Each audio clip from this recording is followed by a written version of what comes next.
Wow, it's been like a week since I just read this fanfic.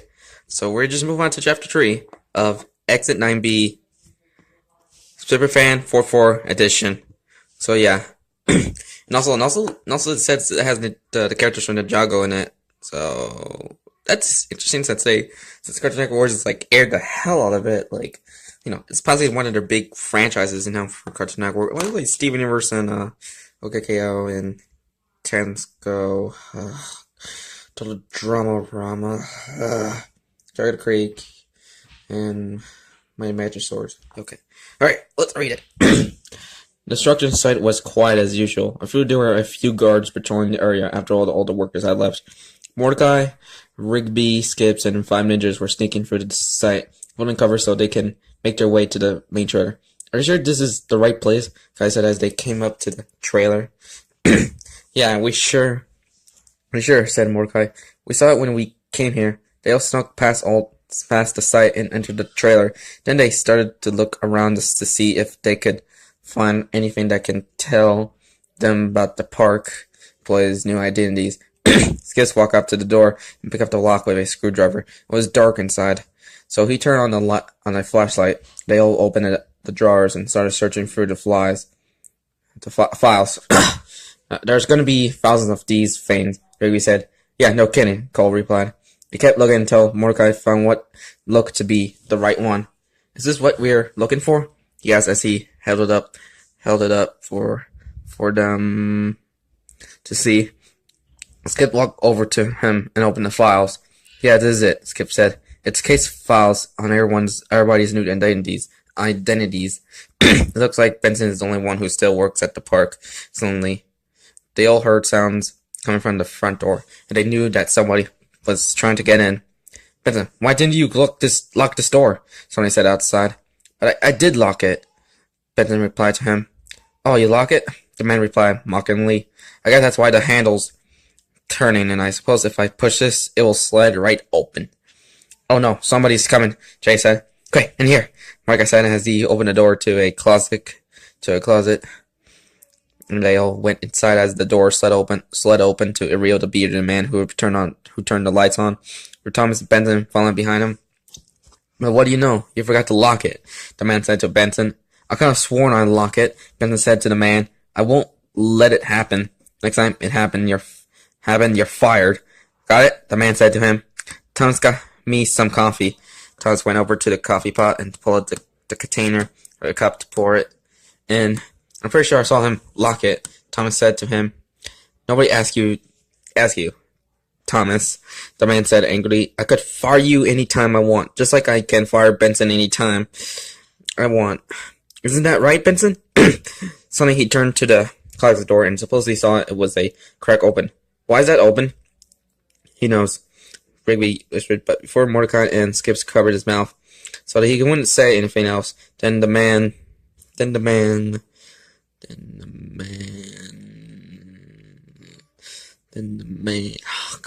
okay, I just forgot what. Then the man. Oh, okay. Then the man started walking closer to the door, and the guys started to get nervous. Let us put kick a drawer close, and they realized that they were safe.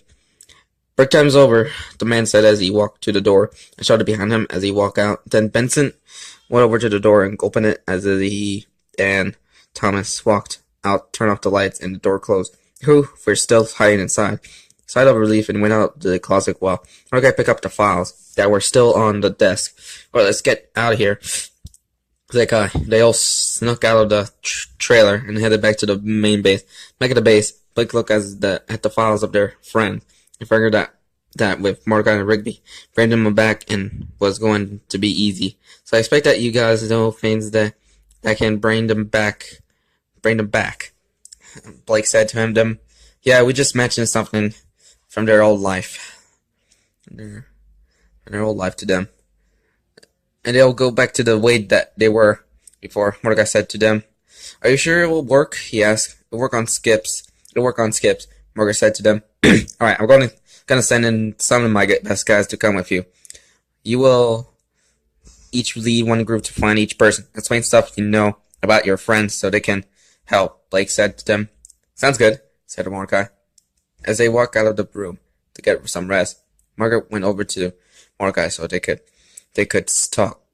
Mordecai, I wanted to talk to you, Margaret said to him. Yeah, Margaret. Go right ahead, Mordecai said.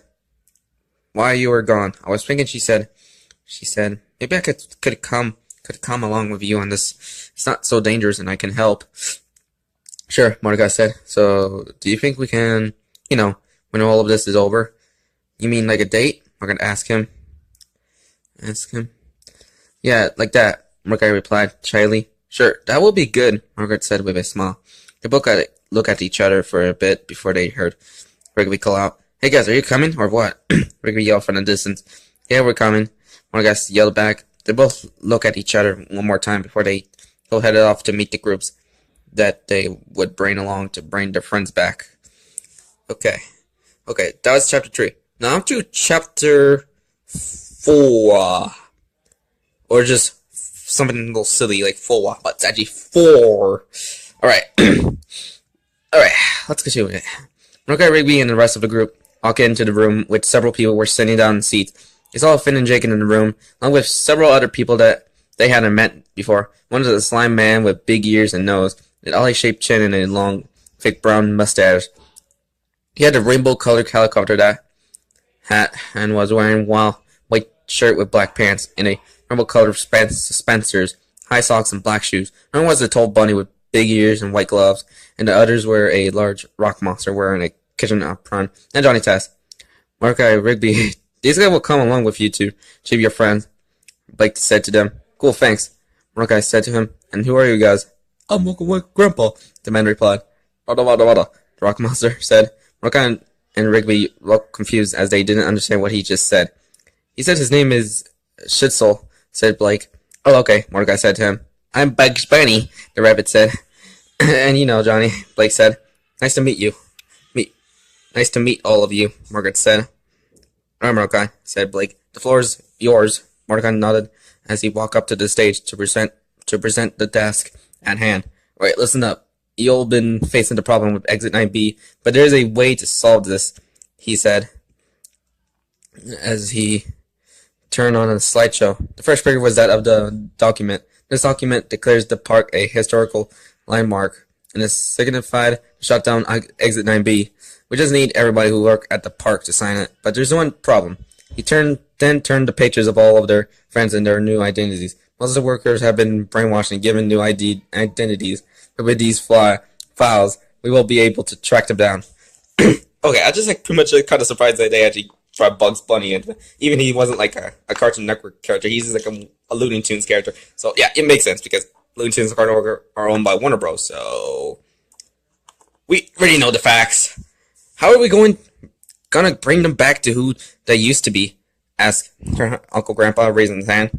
We're all gonna be divided into 3 different groups. And we'll each lead the group and explain what could trigger their memories and bring them back. Mordecai replied to them. Alright, let's make the groups, said Blake. Chisel and Uncle Grandpa, you two go with Rigby and Fetch Pops. You got it. You got it, Uncle Grandpa replied. Rada, said Driscoll. Alright, Johnny Test and Bugs Bunny, you two go with Mordecai and Skips and Fetch Muscle Man. No problem, Bugs replied. Sure thing, Johnny said. And Eileen, Blake said, you take Twin and Jake and go get High Five Ghosts after you guys have collected each employee. You'll meet a certain area to sign the document. He then gave Mordecai the document so that he could hold on to it. Wait, what about me? Asked Margaret. Margaret, said Mordecai. I don't want to tell you this, but you're not going to come along with us. What? I want to come, Margaret said. I'm sorry, but I just want you to be safe, Mordecai said. Oh, that's sweet of you. I just want to come, Margaret said. I know, Mordecai said, but I think it would be best if you stay here. Alright, fine, said Margaret, but make sure you come back. Don't worry, I will, Mordecai. They both looked at each other until they heard a voice call out of them.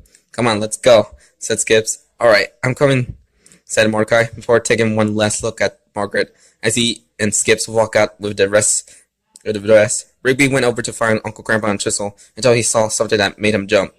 Jump on, we gotta go. Jump on, we gotta go, Uncle Grandpa said. They were both on top of a giant tiger that looks so realistic to the actual animal. A giant realistic tiger? Rigby said, shocked. Minutes later, up in the air. That flies, he said as they were flying to the air. He turned to Uncle Grandpa. Are you some sort of wizardry? He asked him.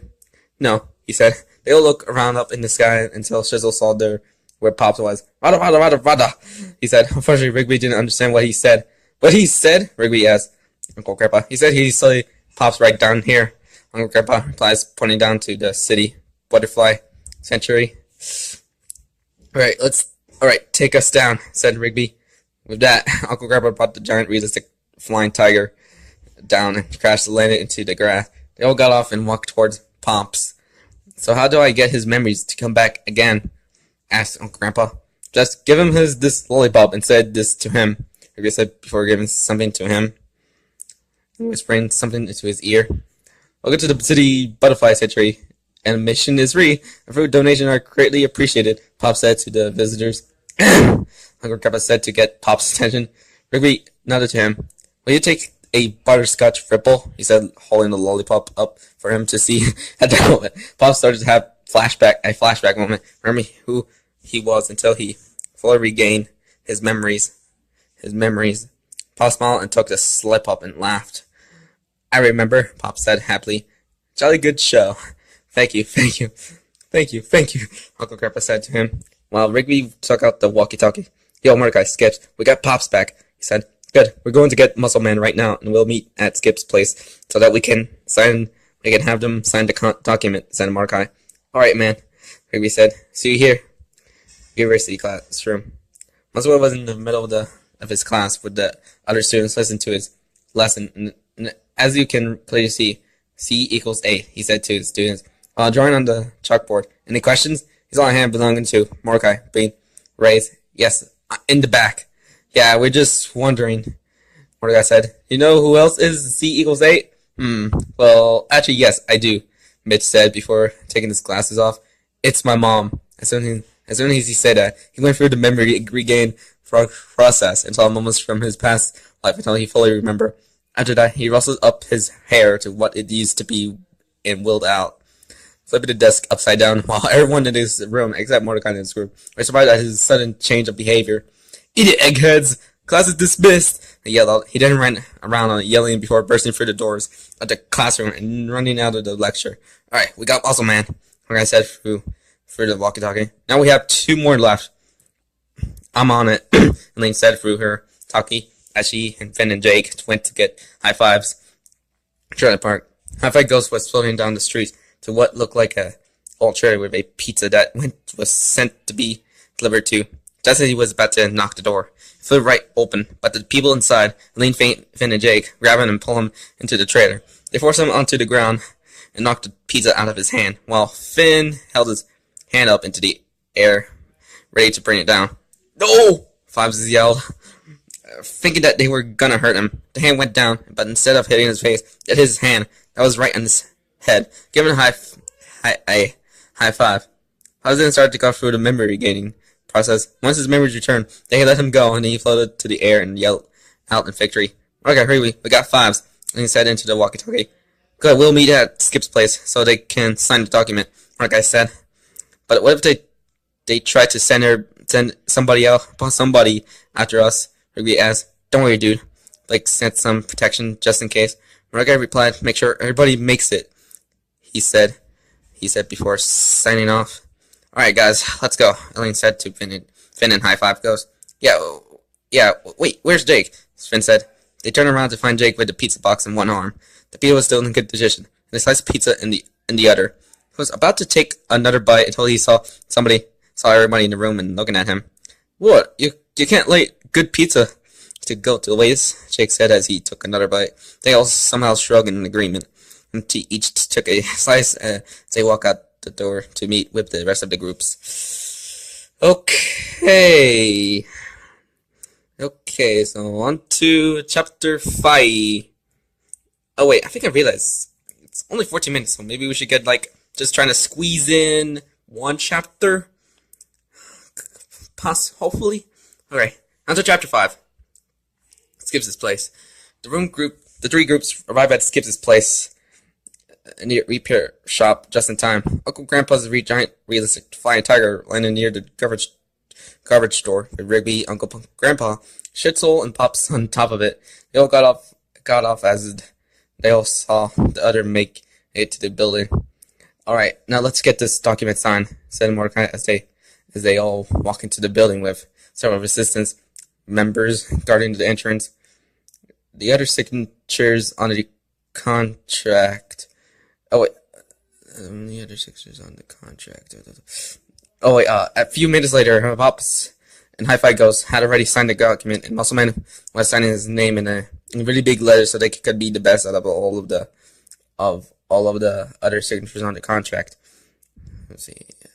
Let's get this. Okay, I think I should write this one.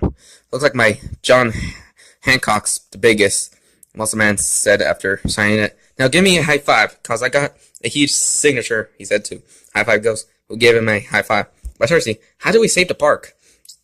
We have to get Benson's signature, said Mordecai. The problem is that he always with that bearded man. Who's that tool anyway? Muscle Man asked. A contractor, Skips replied. He tried to buy the park countless times so he can build a freeway there. But why must it be the park? Pops asked. Why is it so important to this beard? That doesn't matter now, said Skips. What matters now is that we get Benson back to sign this contract. But we could get killed, said Hi-Fi Ghost. That sounds pretty heavy, bro, added Muscle Man. Just then, the problem solvers, Horace, Robo, Alfie, buzzing through the door, looking worried as if something bad has happened. Dude, what's wrong? Asked Rigby. We got a message from Blake, said Horsey. The base has just been attacked. What? Mordecai said, shocked. We have to get back there. He was starting to get worried. He wondered if Margaret was okay, since they had left her behind. So everybody got out of the table and headed back to the base. Mordecai, Rigby, Skips, Pops, Muscleman, and Hi-Fi Ghost got into the cart, where everybody else got into their sector vehicles, and they were off. When they arrived back at the base, the front entrance to the building was a complete wreck. They all ran through the wreck in just the main building. They all went inside to find most of the area in a mess. Vehicles were damaged and scorched. There were no casualties. There were just a few people that had minor injuries, but nothing more. Mordecai ran up to Blake, who was trying to help organize the place and repair a few things. What happened here? Mordecai asked Blake. Strong men came in here, said Blake. They were here to get the files back. They probably didn't know that you guys were already gone. But everybody's okay? Where's Margaret? Said Mordecai. They took her, said to him. What? How? Mordecai asked, feeling concerned. The man has gotten the files in the room. Margaret was hiding in there, and one of them spotted her. Blake explained. She tried to run, but the man shot her with some sort of laser weapon, which stunned her. Then they just picked her up and ran off with her. Mordecai was heartbroken. He knew that they had probably brainwashed her by now and made her a servant. No slave to that bearded guy, and you just let them run away with her? Mordecai asked, shocked. I tried to stop them, but they had me pinned down with weapon fire. Blake said, I'm really sorry about this. It's not your fault, Mordecai said with his head down. I should have brought her along in the first place. Well, now we know what else you're fighting for, Blake said. What do you mean? Mordecai asked him. You obviously have feelings for her, Blake said to him. Well, I care for Margaret, but the park is our home, said Mordecai. So either we save the park, or we die trying. But I will get Margaret back. So I guess it's finally time, said Blake. Yeah, Mordecai replied, it is. They both nodded and walked toward the others, who were helping the resistance members trying to fix a few things in the base. Everybody listen up. Blake said to get everybody's attention, and they all turned to him. I know that losing our base was a big bummer for us, but as of right now, we don't need it anymore, because we're taking the fight straight to them. That's right, said Mordecai. This is the park that's at stake, and I think it's time we need to just get the park back or die trying. Those started to agree with him, and the leaders of each group hired to stand up. So who's in on this? Said Blake. We are, Finn and Jake said. Count us in, Johnny Utuki said. Sun is up, Hiccup said. Oh, okay. Oh, then there you go Hiccup from How to Train Dragon, and okay. Since How to Train Dragon series is actually used to air on Cartoon Network before, just pretty much did bump over to Netflix. Maybe the contract is kind of expired. So let's continue. I am honored to fight, replied Jack. As am I, Lionel. You can count on us, said Blossom. We're also in on this, said Grim. And with you too, said Ben. We're in too, said Wyatt. So are we, said Vestro. You got us as well, said Kai, as the other ninjas stood up. They all gathered around Blake and the others and knew that the time has come. Alright, we stopped this man and saved the park. Or we die trying, said Blake, as they all placed their hands in the circle. 1, 2, 3. So they all raised their hands and shouted their own feint at the same time. For the park! Mordecai, Rigby, Elaine, Muscleman, and High Five goes shouted. Jolly good show, Pop explained. Get a contractor. Skips that in while everybody else shouting their own battle cries at the same time. Then awkward silence filled the room and everybody looked at each other and lowered their hands slowly. We could have planned that better, said Rigby. Then everybody started to think the same feint and spoke, saying that they all agreed with what Rigby said. A few hours later, every single member of the resistance were hiding outside of the construction site, wondering as the highway was nearly almost finished. Blake, Mordecai, Rigby, and the rest of the park employees stood behind the entrance to the park, while everybody else was standing by them. Alright, everybody listen up, said Blake. Me and the park employees are going to see if we can get the last person to sign this paper. If anything goes wrong, or we get caught, I will sound this siren, and that's when you guys come in. He then took out an air horn, showing it to everybody else. Alright then, let's move, and wait for my signal.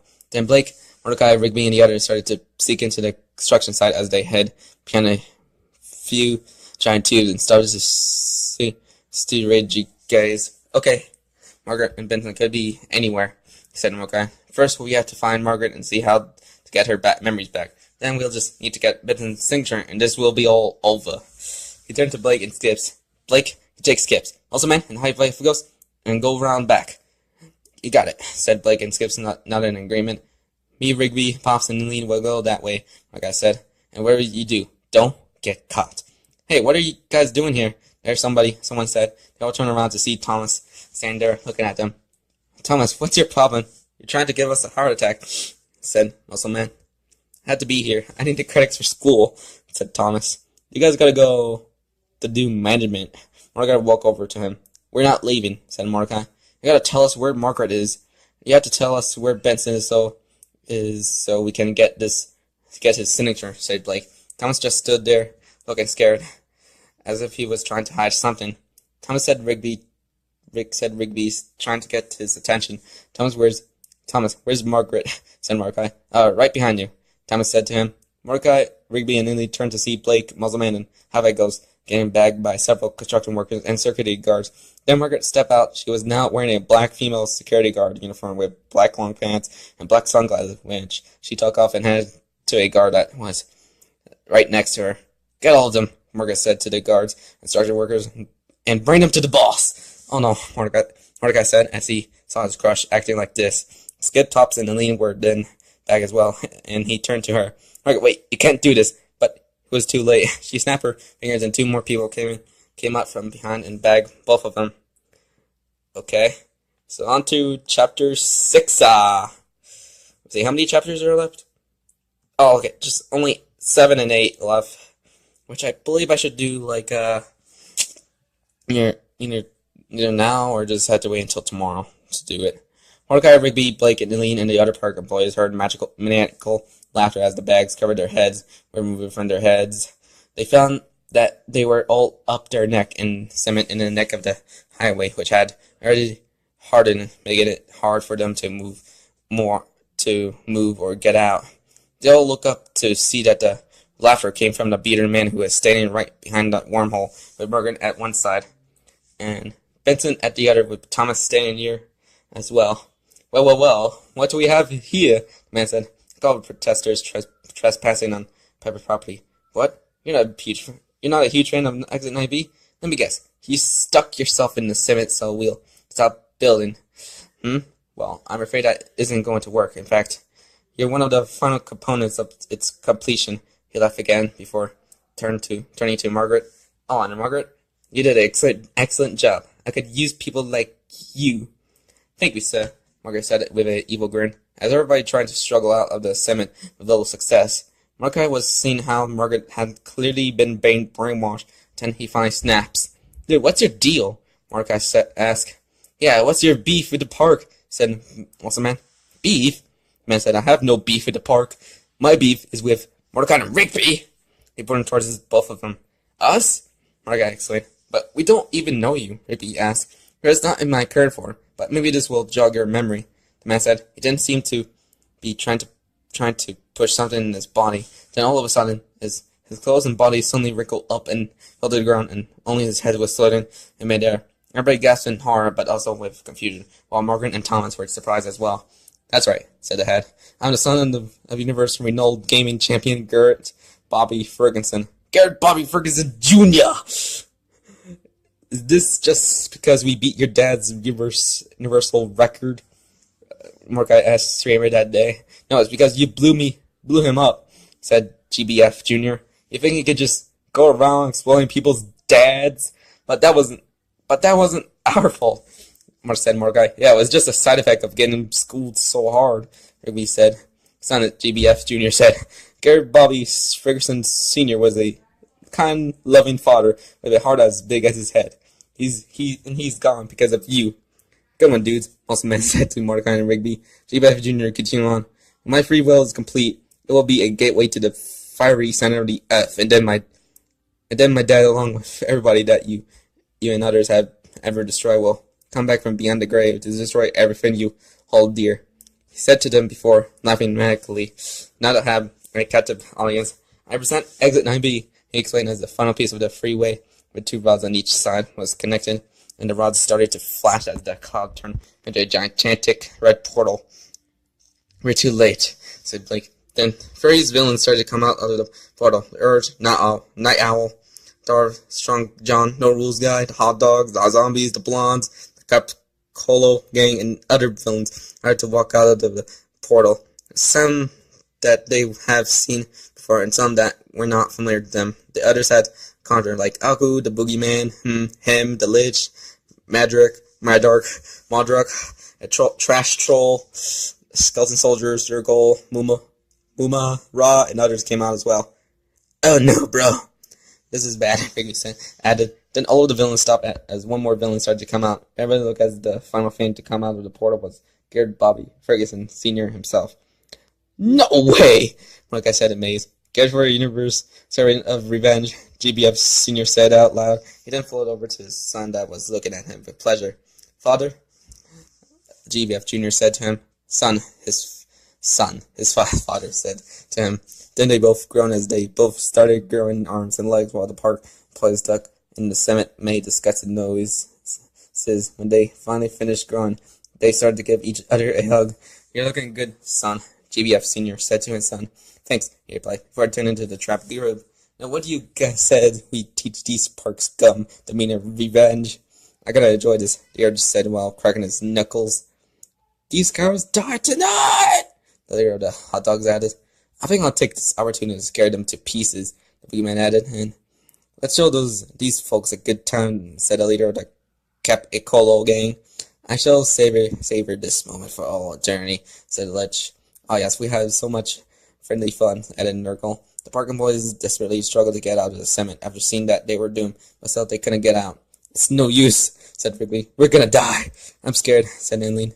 We're surely done for, said Pups. I don't know about you guys, said Skips. I think it's rude not to invite your friends to the party.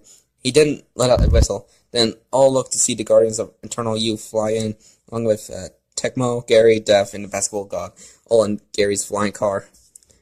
Hello, boys, Def said from the window. Whoa, Mordecai, Rigby, and Lynn said in awe.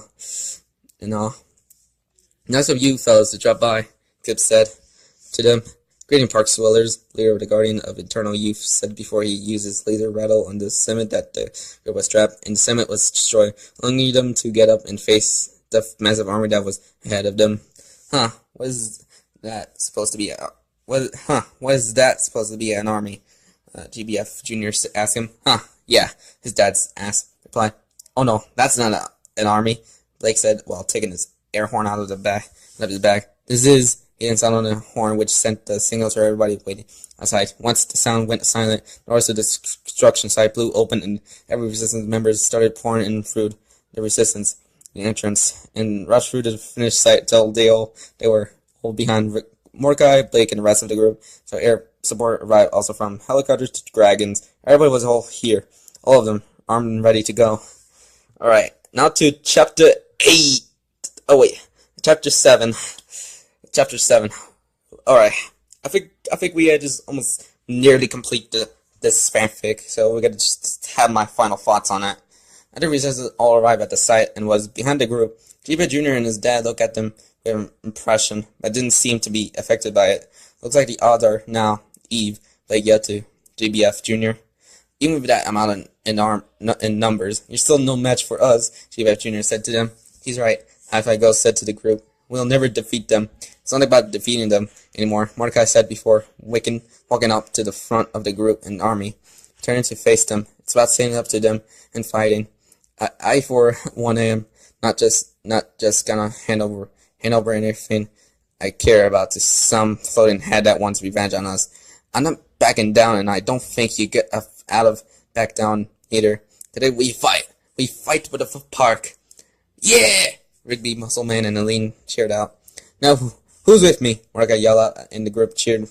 Who's with me? He said again. This time, everybody cheered. Workers and resistance members all cheered as they raised their arms into the air, all ready to fight, all together.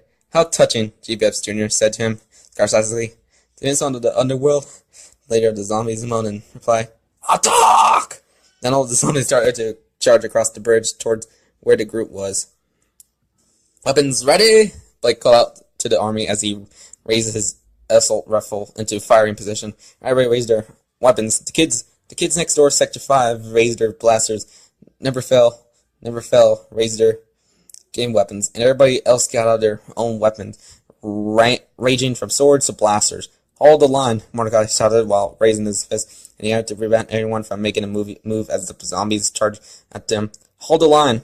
The zombies started to get closer and closer to the group. Now, everybody suddenly moved to neither the right or the left as a giant wrecking ball, which was controlled by Tecmo, came flying in and hit a large amount of zombies. Then Mordecai had to head off one of the zombies. Rigby and Lean killed several, and Muscleman and Skips rolled a giant pipe which sent a group of zombies flying up the bridge.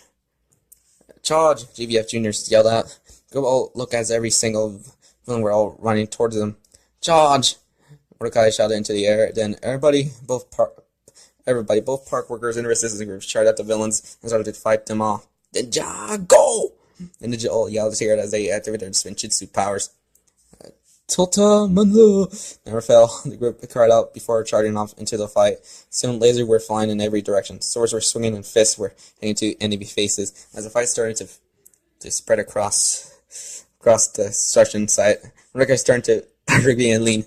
Guys, we gotta find Margaret and get her back to her old self, Mordecai said to them. Let's go, said Rigby. Then they all went together through the site to find Margaret while dodging and fighting several villains. A group of bad guys were running towards Skips, who was with the Guardians. Now, Skips yelled as he raised both of his fists into the air, and the Guardians raised their rattles into the heavens, and the beam of light steps down onto Skips, which places the fists of justice onto his arms, giving the upper hand against his opponents as he takes out the group charging towards him with one punch. The guy was fighting the Summertime group, the Summertime song, which was playing that really annoying song while it was fighting him. Then he takes his stick and breaks the song in half, messing up the song and making it fall to the ground. Dead. Rigby and Aline ran up to Mordecai. Dude, there's Margaret, Rigby said, pointing to Margaret, who was fighting several resistance groups until she spotted Mordecai, Rigby, and Aline running towards her. Margaret, you've been brainwashed. Oh wait, Margaret, you've been brainwashed, Mordecai said to her before she attempted to attack them by swinging his stick at them. You're on the wrong side, Margaret. We're your friends, Aline said to her. Shut up, Margaret said, still not buying it. We're telling the truth, Mordecai said, blocking her extra attack. The beard guy is evil, Rigby shouted to her. Suddenly a girder on a rope flies straight towards them and knocks the four of them off the ramp. They fall to the ground level, away from the battle that was taking place on the highway. As Mordecai got up, he saw Margaret charging straight at him, stick in hand, and ready to strike. Margaret, wait. Mordecai said before dodging her attack. It's me, Mordecai. You work at the cafe. We see each other often there. Liar! Margaret yelled as he continued to try to hurt him while they were both fighting. Rigby and Lean noticed something on the ground. What's that? Rigby wondered, curious at what was on the ground. It's Margaret's cell phone, Lean said. Must have fallen out of her pocket and when she landed. Rigby then remembered that song that Mordecai actually recorded that time that she liked, and that gave him an idea. He picked it up and turned to Mordecai. Mordecai! Rigby yelled to him. I know how we can get Margaret back. How? Mordecai asked him. Use this, Rigby said before throwing the phone to Mordecai. He catch it in his hands and saw that it was her phone and quickly knew that what Rigby was talking about. Suddenly, Margaret was right in front of him, knock him to the ground. Let's hope she didn't change her ringtone. Mordecai said to him, just as Margaret was about to deliver the final blow. Mordecai found a message and pressed the replay button so that she could hear it now as the song started playing. Hanging with Margaret just it feels so good, like I knew it would. We're laughing together and then having a blast, and I hope it lasts forever. Okay, I think I just almost had the intent to just sing that song. Margaret heard the song and covers her head in pain as the thought was trying to get back inside her, allowing Mordecai to get back on his feet as he still held the phone out and the song continued to play. I can't believe how hot she is, make my insides feel like knotted twist. Her pretty face and those long, long legs. How someday we are more than just friends. Okay, I think I just finished that song. Yeah. Make it stop, Margaret yelled in pain, still covering her head. Oh, Margaret, do you remember last night when our hands touched where we were grabbing for the dice and we were laughing and such? It's not enough, Mordecai yelled to Rigby. Try to think of something else, Lean said to him. What do you have in mind? Mordecai asked her. I don't know, just show her now. You really feel, Lean said to him. When you took your chance on me, and maybe we can see how perfect we can be together, you and me for eternity. Here goes nothing, Mordecai said to him. He went over to Margaret, grabbed her, and pulled her into a passionate kiss. Margaret tried to resist, but couldn't help it as the feeling of it started to cause a surge in her memories. Okay, maybe that's a long, long time, but the guy can dream, can't I? Just as the song ended, Margaret pushed Mordecai away from her to depart from the kiss. She was still groaning a bit. Then she started to remember moments of her life and moments of both her and Mordecai together until she fully regained her memories. She rushed over to Mordecai, who was on the ground, and so did Rigby and Lean. Mordecai, are you okay? Margaret asked, worried. Yeah, I'm fine, Mordecai replied as he got back on his feet. Good to have you back, Margaret, Lean said to her friend. Thanks, Lean, Margaret said to her. Alright, now we gotta do is find Benson and get him to sign this document, Mordecai said. Right, said Rigby. Where's Benson anyway? I don't know, Mordecai said. Suddenly they heard a loud noise that came from above. They all looked up and saw that a crane, which was controlled by Benson, came down on them. Run, Mordecai yelled as they all ran out of the way of the crane. Just as it came down, they all ran away from it until Mordecai spotted the cart, which was still in good shape. Quick, to the cart, Rigby yelled as they all reached the small vehicle and got inside it. Mordecai started up, and they were all off being chased by the crane while they were trying to get their boss back to the way he was. Okay, now for one more chapter, which is Chapter 9. Alright. Or Chapter 8 according to SuperFan44. Okay. Alright, here it goes. The cart was giving all the speed it got, but Benson was still behind them and was extremely closer to them in the back seat. Rigby and Lean trying to get him back to who he was before. Benson, you're the boss of the park. How do you not remember that? Rigby yelled to him. Lies, Benson yelled back, still not buying it as he brought the crane down again. Look out, Rigby said to Mordecai to alert the bigger crane coming, in which he luckily dodged it as the crane continued its pursuit on the cart. Meanwhile, the construction site had become a battleground.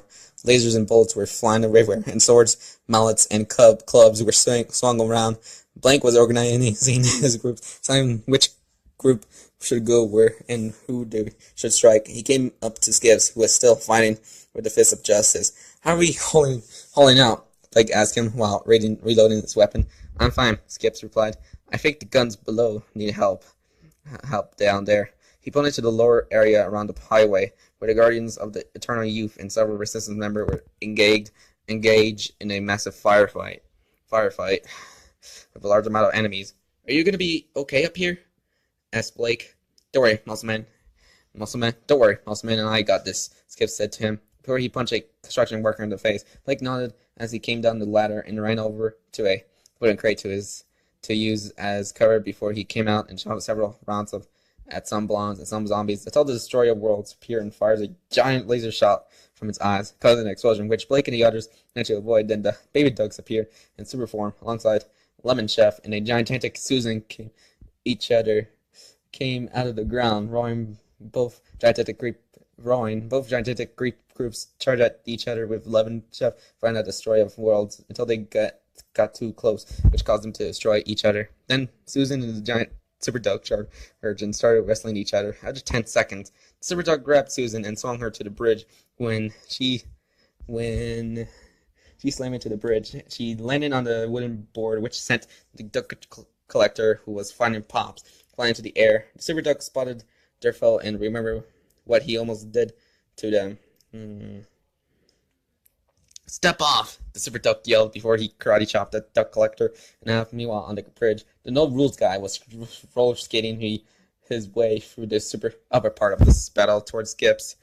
"No rules," he said to Skips as he splashed on the fist of justice with a cup of water. Guns just spark up, and Skips threw them off his arm and into the air just before they exploded.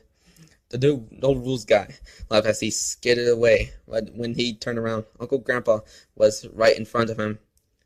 "Good morning," Uncle Grandpa said before an arm came out of his chin and punched the guy in the face, sending him flying straight towards the Super Duck, which he caught. The Super Duck didn't place the no rules guy in the porta potty. Then he picked up, shook it, and then kicked it into the air, which was incinerated by a plane engine from a plane that was passing by. Mordecai, Rigby, Margaret, and Lean were being chased by Benson for a while, but when the four of them reached a muddy hill on the cart, they couldn't move up, so they tried to move in another direction, but Benson cornered them with the digger. Mordecai looked at the situation and knew they were doomed. "Benson, don't do this," Mordecai begged. "The park means everything to you. He warned me you tried to fill my head with lies," Benson said to them. "Say goodnight." He then raised the digger crane up in the air, and the group screamed for a moment before Benson tried to bring the crane down. Mordecai hit the gas on the cart, but they are stuck in the mud, which causes them to do donuts while out, giving Benson a flashback of Mordecai and Rigby doing the donut on the grass. He tried to shake the memory away from his head, which caused the digger to slow down as the cart stopped so that the four friends could see what was going on. As the digger just bounced up the top of the cart, Mordecai realized what was going on. "We were doing donuts," Mordecai explained to Rigby. "Quick, dude, ham boning! Ham boning!" Rigby repeated 3 times, causing some memories to come back to Benson, but he tried to hold them back. After they did their brief hummings, they got out of the cart, not setting up the chairs next time. They all said it while waved their arms around. Benson couldn't take it anymore. "Get out of my head!" he yelled as the memories were too much for him. "Whoa!" They both yelled the longest. Finally, Benson started to have a series of flashbacks of his days at the park and how they both really annoyed him. Once his memories came back to him, he got out of the cart. "Where do I sign?" said Benson. Mordecai held out the document as Rigby gave him a pen. Meanwhile, as the battle continues to rage throughout the park, Garrett Bobby Ferguson Jr. and Garrett Bobby Ferguson Sr. were both watching on the edge of the highway near the portal and saw that Blake's forces were starting to get tired. "Don't overwhelm," GBF Jr. said. Soon it'll all be over. "I think you just got the universe record and for best revenge ever," GBF Sr. said to his son, patting him on the shoulder. Then they saw something up in the sky, and his face straight towards the highway, and GBF Jr. took his sunglasses off for a better look. It was Gary's car that was flying to the highway so it could land with Mordecai, Rigby, Margaret, Eileen, and Benson in the back. Stop! Benson yells as they were laying on the highway, and soon everyone, both on and off the highway, stopped fighting, and looked up to see what had just transpired. Benson then picked up a megaphone so they could hear him. This ends now! That's right, Mordecai said while holding the document up. Benson got his memory back, and with his signature, this document is complete. Shut down exit IB in the portal. Decree from City Hall. Rigby yelled out. Historical landmark. Everyone in the back yelled out. All the resistance members cheered, thinking that their problems had finally been solved. But GBF Jr. and his dad just laughed as if they had made a stupid decision. Then they think they got everybody. Garrett Bobby Ferguson Jr. Sr. GBF Jr. said to his father. The people in the back of the truck and the resistance member looked confused as they all whispered to each other. What are you talking about? Said Blake, who was back on the highway near the truck. He had to get the signatures of all of the park employees, GBF Jr. said as he walked to a trash can that was flipped upside down. He got it over to reveal Thomas, who was leaning down for cover from the massive battle. Thomas! Mordecai, Rigby, and Benson said together was that they had missed him, and that he counted as a park employee. Now hand over the document, or the intern gets it, GBF Jr. said to them while pointing a laser gun at Thomas. Why did I hire him right before all this happened, Benson said with his hand on his head. Like thinking about it before, Mordecai sighed and turned to Benson. This isn't his fight, Mordecai said. He started to come out the truck with the document, but he suddenly lost his balance and fell, dropping the document too. He got back up on his feet.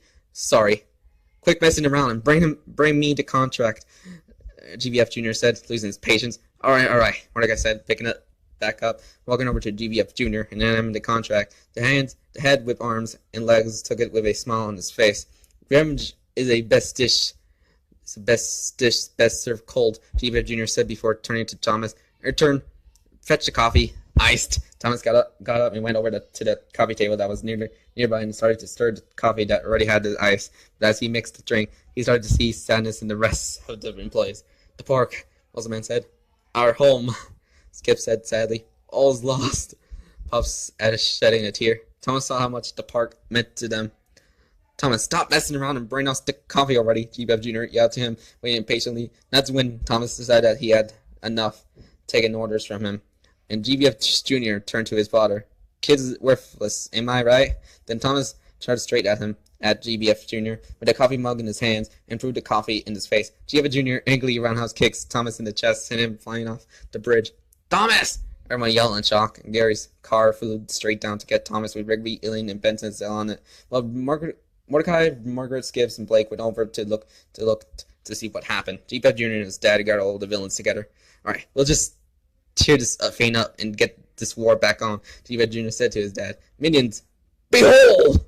He held the contract of all of them to see, but it turned out it wasn't the contract, but a crude drawing of him.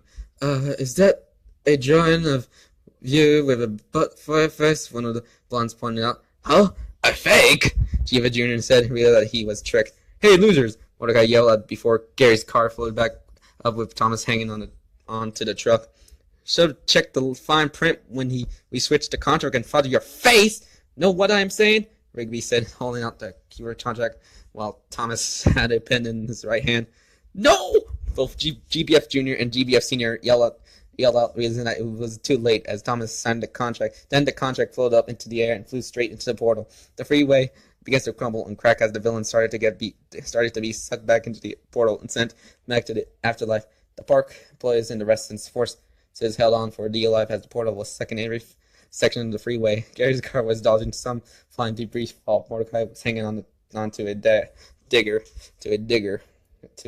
with one hand while holding Margaret's arm in the other to make sure that she didn't get sucked in. Everybody else was using their own unique method of not getting sucked into the portal. Both Fergusons look at the portal, and then GBF Sr. look at his son. Junior, you got out of him angrily. You just broke the universe record for disappointing your father. He then exploded and was sent into the portal. His son was so distraught by this that he knelt down and screamed to the heavens before he too exploded and was sent into the portal. Every single bit of the highway started to be sucked into the portal, forming a bright light. Then a large explosion shook the park, and everything went bright. When everybody opened their eyes, the park was back to the way it was, minus the leaves on the trees, and the house was still a wreck. Mordecai, Margaret, Rigby, Eileen, and everybody else looked around them, saw the grassy plains and trees were back to the way they were. We won, Mordecai said out loud. Everybody started to agree with each other, and then all of them, including the park employees, cheered for their victory. Blake walked over to them and joined in on the celebration. Nice job, Blake said to them. Especially you, Thomas. They looked to the new employee and patted him on the back for respect. Yeah, nice job, Thomas, Mordecai said to him. Yeah, you're going to make a great addition to the team, Benson said, referring to the group of employees. Everyone soon patted him on his head until he started to feel glad for himself. Good to have you, said Pops. Hey, thanks, guys, Thomas said to them. Does stuff like this happen all the time? Everybody in the group nodded and agreed with what Thomas said. Well, it's been good to fight with you guys, Blake said to them. Yeah, man, said Mordecai. Well, my work here is done, so I better be going, Blake said to them. Oh, and by the way, thanks for your help. No problem, said Skips. Everybody waved goodbye to all of the resistance members as they walked out of the park. So I'll see you later then, Mordecai said to Margaret. Margaret said to Mordecai. Yeah, I'll see you later too, Mordecai said before Margaret gave him a quick kiss on the cheek. Mordecai waved to Margaret as she walked away with Eileen. Man, the house is still destroyed, Rigby added. Don't worry, we'll have this place to clean up in no time. Right, Skips? Vincent said. I've seen worse, Skips said. Right. Everybody, let's get to it, Benson said. Then he, Skips, and Pops went over to the house, and while Muscle Man and High Five Ghost went over to the cart, where Mitch took off his shirt and waving in the air like he normally did. Later, Grandma, Muscle Man shouted out as he drove away. Thomas, we'll catch you later, all right? Mordecai said to the new employees. Oh, yeah, Thomas said with a smile. Cool, later, Thomas Rigby said as he walked away with Mordecai to help with the house. As Thomas thinking about the good things that were about to come from this, his cell phone rang and he answered it. It was his mom. Yeah, Mom, Thomas said on the phone. No, I'm not gonna quit anymore. Yeah, I think this internship is gonna be really cool. Whew. Wow, that took like a whole entire video just read all the chapters, you know. So that was Exit 9B, SuperFan44. Yeah, and my final thoughts is, this is pretty much a pretty good fanfic, you know. Even for the flaws are like the Cartoon Network characters didn't have like some kind of bigger role besides Blake for some reason, and I just like, even if it's more just a copy and paste of the original X9B, it's still a pretty good fanfic. And so yeah, I hope my friend Mr. C will give me a huge like on this video for reading all the chapters after I just read like the first 3 chapters. So yeah, I hope you have a pretty great day and subscribe for more videos. So bye bye and peace out. Okay.